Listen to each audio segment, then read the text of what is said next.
Learning Japanese taught me something that I didn't expect. Every word and phrase that I know is a collage of all of the people I've spoken to before. Living in Japan for the past 6 months, Japanese has been one of my main focuses because of how important it is when it comes to building friendships, relationships. Simply put, it's the key to my life in Japan. I'm sure anybody who's tried to learn another language can relate to trying to translate it word for word into your own language. And I definitely was a part of this group. I was trying to put a square peg into a round hole by looking up one-to-one translations, asking what the Japanese equivalent was to an English word, and it took me a while to realize that I wasn't approaching Japanese the right way. I didn't realize that Japanese was a language you couldn't translate one-to-one, or any language for that matter. Even when this idea first came along, I was probably too stubborn to understand it and still tried to brute force my way through, and that only set me back.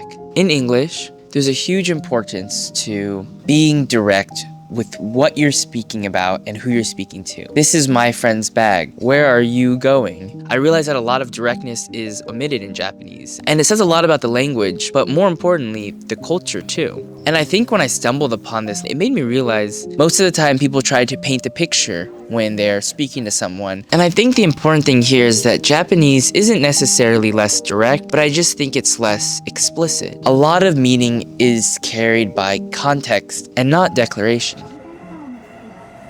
I started noticing that Japanese does this everywhere. In conversation, meaning lives in context, and in kanji, meaning lives in the shape. And kanji is characters derived from the Chinese writing, and it's layered with so much over time that it really is a completely different form of expression. Characters came from somewhere else and became something new. You don't get a meaning letter by letter. You recognize the shape of it. It's not explicit. It's genuinely speaking, it is a story. And just like in conversation, kanji really isn't understood alone.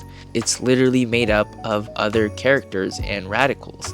And when I started to look at kanji more as a picture rather than a translatable word, it made me realize how much meaning is in this language. And I think it's genuinely made me a better listener because I not only need to listen to the words being said, but I also need to read the room, conversation, and just subtleties in day-to-day life. Being in Japan kind of forces you to take a step back from that a little bit. While learning Japanese over the past few months, I've also realized that many of the words that I say today aren't neutral. For example, in the early months of my time in Japan, I was very keen on trying to make new friends that I could practice Japanese with. And something I came across is that when speaking to each person, everyone I spoke to brought life into specific words that was very unique to them. There's one person who I met on Hello Talk, which is a language learning app, and the funny story is, the person texted me at 7 a.m. and I met up with him just 3 hours later for coffee. Yeah, good memory.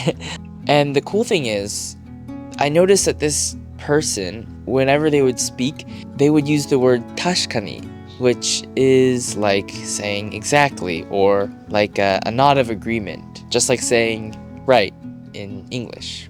Right.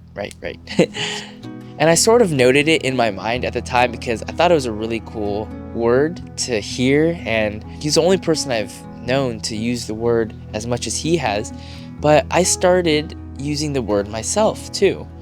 And to this day, whenever I think of the word, I have a memory of him because I got the word from this person from months ago, and he's the only one who has used the word in the way that he does. And I think that's so cool. The word tashikani is a memory of this person, not just exactly. I spoke to another girl who I did language exchange with who used the word oseji, which is like flattery. Whenever I use that word, I think of not just her, but I think of when I was also a beginner, like my first month or so learning Japanese. And I think the cool thing to think about is that the way I express myself is a combination of all of the memories of the people I've spoken to before. And it makes me realize that anybody who's speaking, whether you're a learner or fluent, is your environment, the people you surround yourself with. And I think that's kind of the cool thing about language learning. you never really master it or finish it. Whether you're a native speaker or a beginner, even in English, I'm learning new words and phrases all the time. But the more I meet people and the more experiences I have, I'm figuring out new ways to express myself. And yeah, there's new memories behind words. And it makes life just that much more meaningful. And in a comforting way to wrap this all up, even though I'm speaking alone right now, I'm not really alone.